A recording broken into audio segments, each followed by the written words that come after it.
Namaste children. Myself Nipunam K, social science teacher from Vyasavidyapeetham, Kannekad. So here today I here for taking one new lesson from your history textbook. That means class 7 history textbook. Second lesson, the lesson name New Kings and Kingdom. See, look at this figure. Can you see? Figure of a king riding horse. I think he is going to conduct a war. Can we read the details? See, this particular figure belonged to Harshavardhana, was the ruler of Kanuj, established a strong and vast empire. Prosperity of the Kanuj increased due to its location in Ganga plain and trade. Because Ganga plain is a very fertile region, so agriculture become very productive. And here also trade, because river routes and all used by traders to transport several goods from one place to another, and also several land routes also going through this way. So it become beneficial for this ruler because he will get money as tax and tribute. See, the last point, extended control through Samantas. Extended control through Samantas. Here, established a strong and vast empire. Extended control through Samantas. Samantas. Do you know this particular term familiar? No. New term for you, no? Samanta. Before talking about Samanta, I would like to ask one question. Answer, I think everybody can give an answer. How some men become ruler? Do you know how some men become ruler? I know several ways are there. Example, if one aged ruler may hand over his power to his son, that means prince. So prince become ruler. Sometimes, king, handing over the power to his loyal minister. So minister got a chance to become ruler. Otherwise, some military head and all, helping king regularly for fighting war. Sometimes king may give part of his kingdom. So military had got a chance to become ruler. So there are several ways are there. So one such way, that is Samanta system, used by the most of the medieval ruler for controlling the vast empire. So you need to know Samanta system, and you need to know how Samanta became rulers. So let us continue. This is Samanta system. Samantas were big landlords or warrior chiefs, were recognized as subordinate by the king. Subordinate by the king. Is it clear for you? I will explain in another manner. Wait.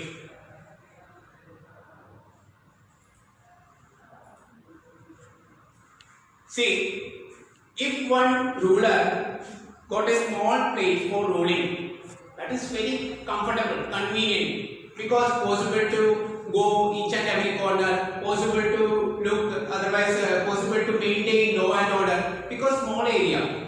If it is a big area like state, little bit difficulty. If it is a big area like our nation, very difficult, no, because not able to control this much big area alone. So usually, especially medieval rulers started administering vast empire by getting help from the subordinate assistants. These assistants used to call as Samantas. So once again, you just imagine one big kingdom. Imagine this one as a king. For him it is very difficult to rule this much big area. So he decided to recruit, otherwise he decided to select some local chiefs from different parts. So he selected another person from this area and another one from this area, and here also one such a Samanta. So with the help of these Samantas, king can control the entire region. King can maintain law and order, and these Samantas providing military support to the king. Why? King need military support? Yes, needed, because for attacking the neighboring kingdom, sometimes the neighbor king may that time kings need some kinds of help. So during such type of emergency, these Samandas supposed to help the overlord. Who is that overlord? This particular king, overlord, emperor. So Samandas will join with the emperor for fighting war with the enemy. Likewise, in return, this particular king allow them to rule their locality. They have authority to rule. They have right to collect taxes. Needed to hand over some portion to the overlord. But even though they will get a small position like a small king, belong to that particular area only. But even though under the control of this particular king, not an independent ruler, but a dependent. Their position depend upon the loyalty towards overlord. See, this is Samanta system. These Samantas alone supposed to join discussion with the king, where you may familiar king's court. King used to discuss several matters with several ministers and other nobles. So these Samantas supposed to attend the court session. So again, I am going to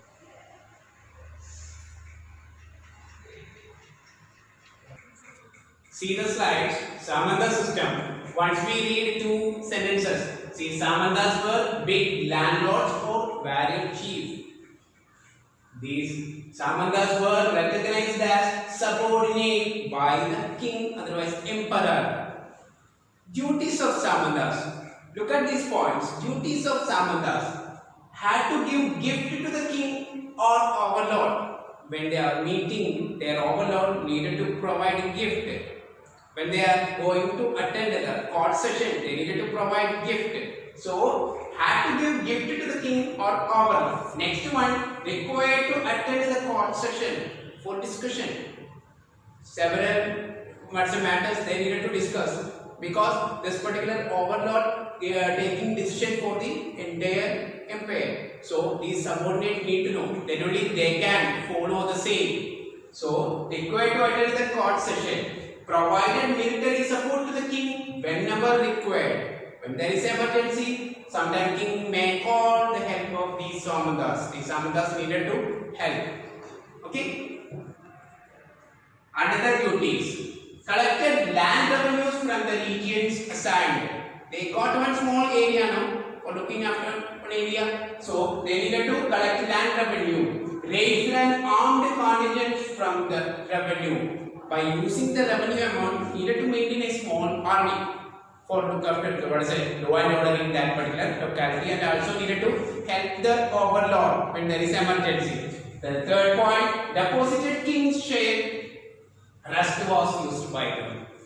Part of the revenue, the total amount, one portion for maintaining small number of army, another portion for overlord, the remaining portion for this particular Samanta.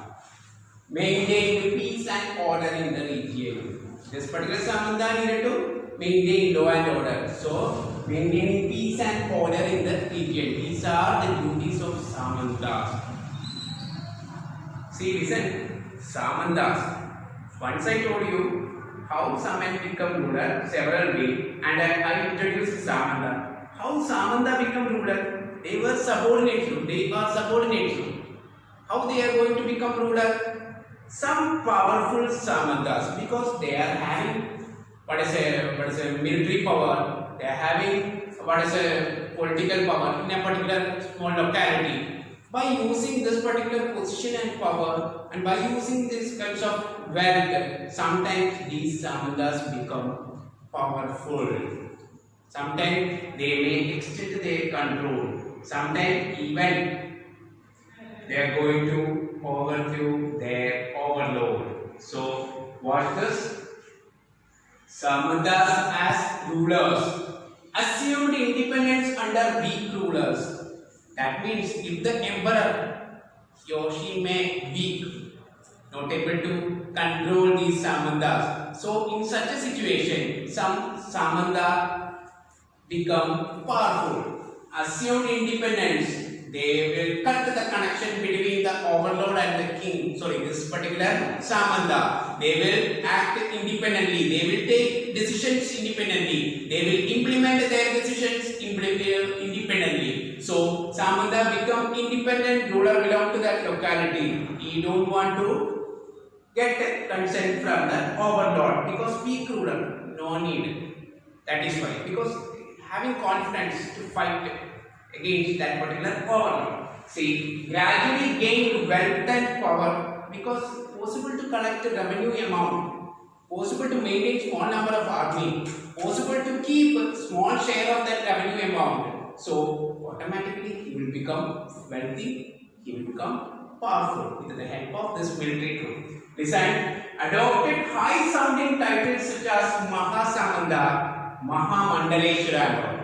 Some powerful Samanda to get power. Sometimes they may add some more terms with their name. Sometimes they may tell Mahasamanda because not normal Samanda, usual Samanda, but important than the usual Samanda, Mahasamanda. Okay, powerful. This particular term Maha indicated having what is much more power than other Samandas. Mahasamandas. Mahamandaleshwara, Lord of a circle. That means he declaring himself as a Lord of that particular area. Mahamandaleshwara. These are all examples. They adopted several titles. These are all examples for that. See, situation prevailed in the whole subcontinent. What type of situation? Some Samandas became powerful. They may act independently. In this particular situation, prevailed all over India. Where? India. When? During medieval period. Okay? See, Samandas as rulers we are discussing. Establishing new dynasties. This is the next thing. Establishing this new dynasty. Actually, what do you mean by dynasty? Do you know the meaning of the dynasty? I knew history teacher may taught you the meaning of this particular term when you are in 6th standard. Do you remember that? Dynasty means what? If the rulers are coming one by one from a particular family or a particular group, we can call that particular group as a dynasty. Understand? If the rulers, the lineage of the rulers belong to one particular group, we can call that group as a dynasty. Maybe rulers belong to one particular family. Example, you are going to study about the Mughal ruler. The first ruler Babur, another one Babur's son Humayun, then Humayun's son Akbar. That means the rulers belong to same family, one family.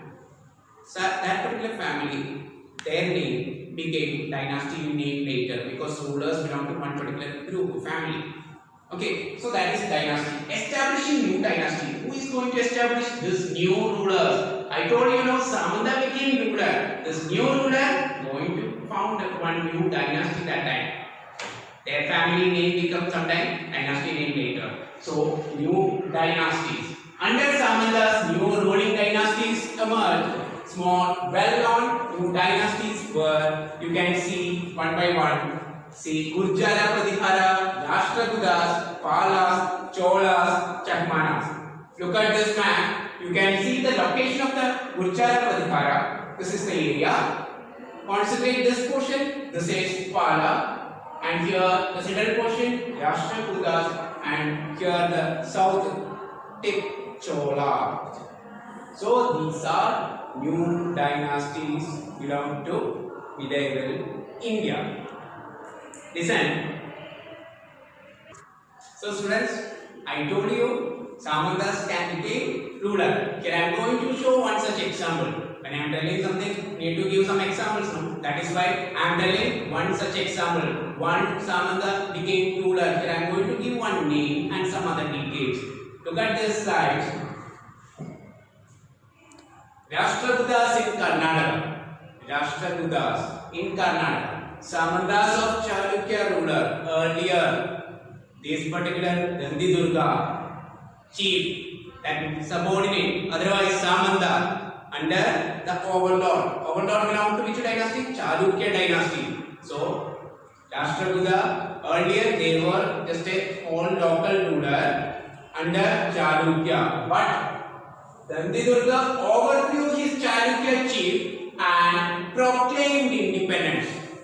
He overthrew Lord Chalukya ruler and proclaimed independence. He declared, I am going to rule this particular area independently. I don't want to hear any instruction from overlord. So he cut the connection between the overlord and Samanta. He decided to rule independently. Understand? Look at this. He performed Hiranyagarbha ritual. Hiranyagarbha ritual. Before that, I needed to talk something, because when you are in 6th standard, you may study about different Varna system. Do you remember how many Varnas are there? 4, which are Brahmins, Kshatriya, Vaishyas, Shudras. Okay, do you remember their duties? Yes, Brahmins can teach, study Vedas and do these kinds of pujas, yajnas and all, and there is a chance for receiving gift from other people, needed to provide advice to the rulers and all. So these kinds of duties assigned to that particular Varna, Brahmin. What about Kshatriya? Kshatriya supposed to rule, supposed to conduct war, supposed to maintain law and order.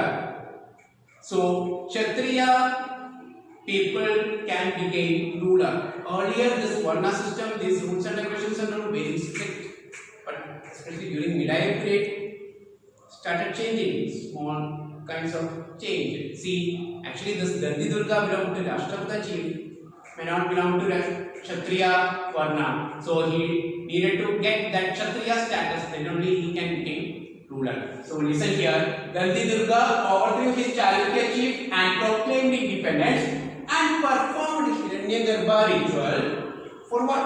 To get Kshatriya status. And this particular Hiranyagarbha ritual considered as a rebirth as Kshatriya. Listen, ritual enabled him to claim Kshatriya status. Performer of the sacrifice considered to have taken rebirth as Kshatriya. Understood now? See, non-Kshatriya by their military skills created their own kingdom. Not only Dandidurga, many other non-Kshatriyas too carved out new kingdom. Here they provided some example. See, Kadamba Mayura Sharma belong to Karnataka.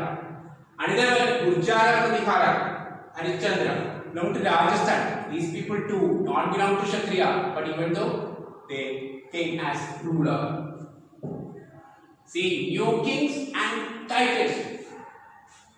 See, there are several ways to get power. For showing, for getting respect from the subject, that means people, for showing the power, to transmitting, to demonstrate, there were several ways for kings adopted several ways to show their power. They may construct big palace, may construct big fort, and may construct, otherwise make a big statue, king statue. And there were several ways. And one such way, once we discussed, Samantas and all adopted some new names, no? What is it? Mahasamanda, Mahamandaleshwara and all. Likewise, these new kings also, they also they used to adopt some kinds of title to get power. See, look at this.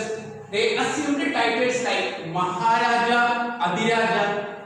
That means meaning great king, overlord of the king, overlord of king. See, that is why they using this particular word, Adhiraja. See, Tribhuvana Chakravarti, lord of the three worlds. Actually, they may belong to one particular area, they may ruler of one particular area, not three worlds, but even though they are considering them as such a powerful figure. See, Tribhuvana Chakravarti. The last one, they shared power with the Samantas, associations of peasants, traders, and Brahmanas. Once I told you, if it is a vast empire, it is very difficult to rule. So they need to share this with the other people. Like other ruler, they too share their power with the Samantas. Also shared power with the association of peasants. For implementing something, need to get contact with this entire social group. So their association regularly attending the court session, otherwise they may supposed to follow the king's instruction. That association may instruct the group members to follow the same. So the ruler shared power with the Samantas, association of peasants, traders and brahmanas. So with the help of these group, king could rule this particular area nicely, properly. Okay. Resources for state. What is that? Resource for state. State, that means government, otherwise this particular king and all need money. Do they need money? For what? For what purposes? Yes, because king needed to maintain big army. Sometime attack will come. Needed to defend it. So needed to maintain large number of standing army. Likewise, so when they are maintaining army, they needed to provide food, they needed to provide salary and all. Likewise, they needed to construct a big wall, where maybe as a frontier of their capital. Sometimes they may construct big fort. Sometimes they may conduct expedition to other area to get benefit, like for booty, for plundering. They may conduct expedition. So they needed to maintain big army and they needed to recruit people continuously to maintain the army. So they need money. How they are going to, they met these kinds of expenses? One way, that is tax. Earlier they had a habit of, still present is too, government are collecting tax from the people. Earlier these kings too collected tax from the producers. See, so now we are going to check the details regarding tax. See, states obtained resource from producers, peasants, cattle keepers, artisans gave a share. Peasants, they needed to give their share. Maybe after harvest they needed to hand over sacks of rice or wheat or barley, whatever it may be. Likewise, cattle keepers, they also needed to give their share. Likewise, artisans too gave a share of the produce to state as a tax. See, method of collecting resources. Is it possible to collect tax directly from the peasants, cattle keepers and these traders, persons and all? No, because it is compulsory for him to appoint several officers for collecting taxes. Citizen kings claimed that they were lords of the land and rent should be paid. Rent collected either in cash or in goods. These peasants and all using king's land for cultivation. These cattle keepers and all using king's land for grazing. So it is compulsory to give rent to the owner. Who is considering as rent owner? Here, ruler, because overlord of that area. So it is compulsory for the people to give their share as a rent. So method of collecting resources, kings claim that they were lords of the land and rent should be paid. Rent collected either in cash or in goods.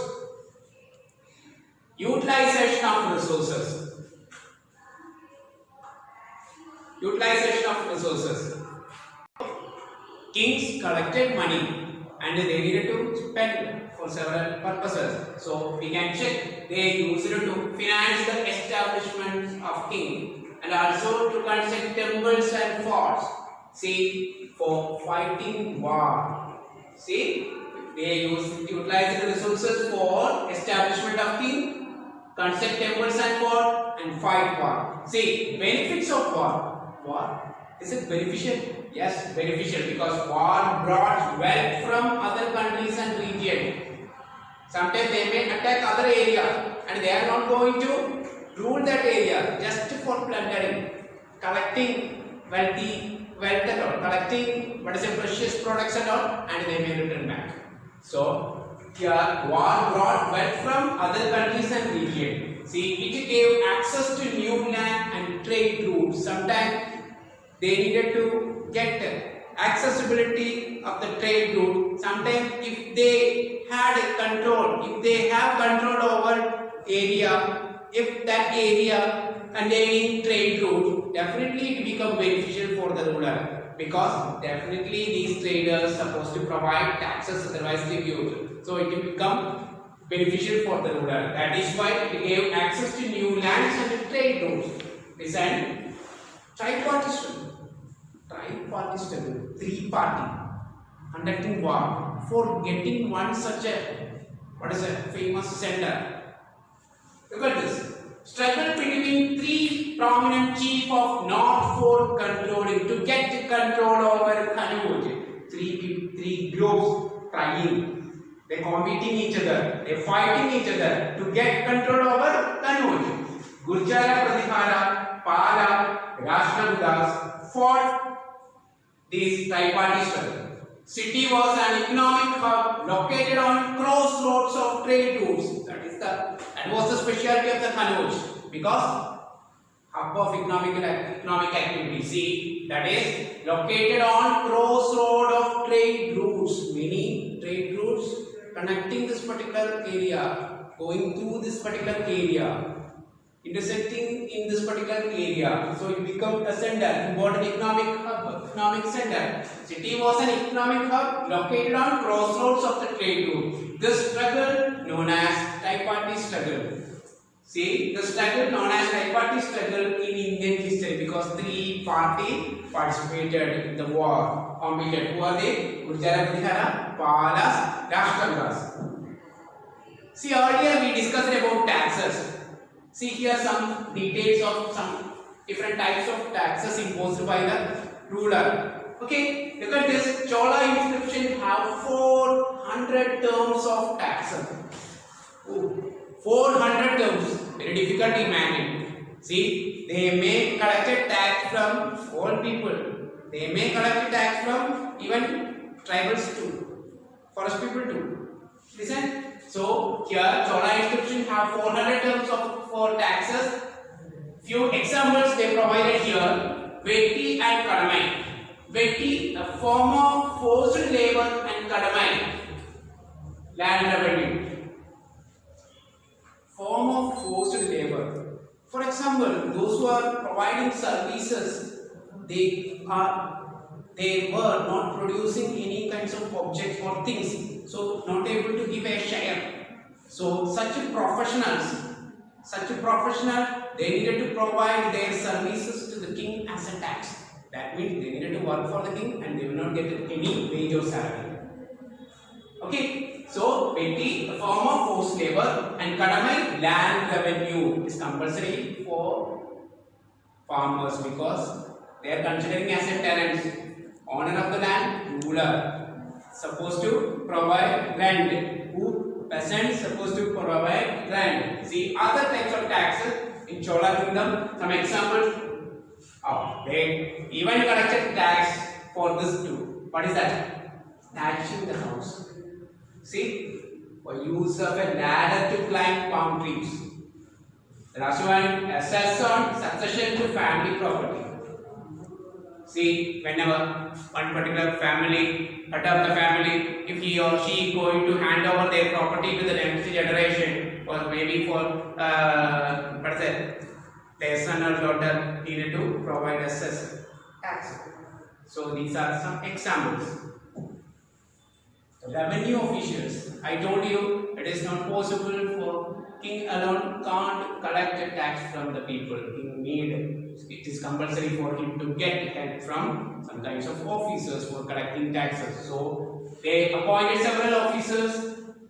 Here some important line: functionaries for collecting revenue appointed from influential family.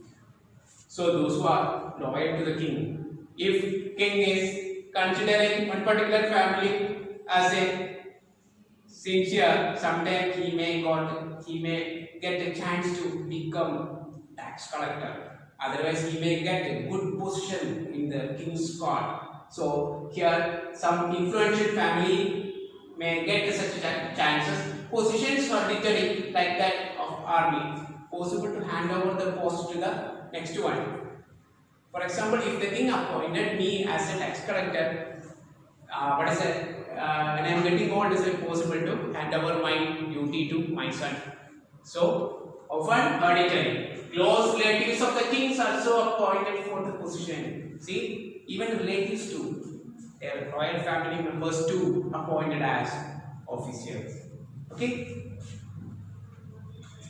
Historical information, precious things that we can discuss in next session. Okay, students. Thank you.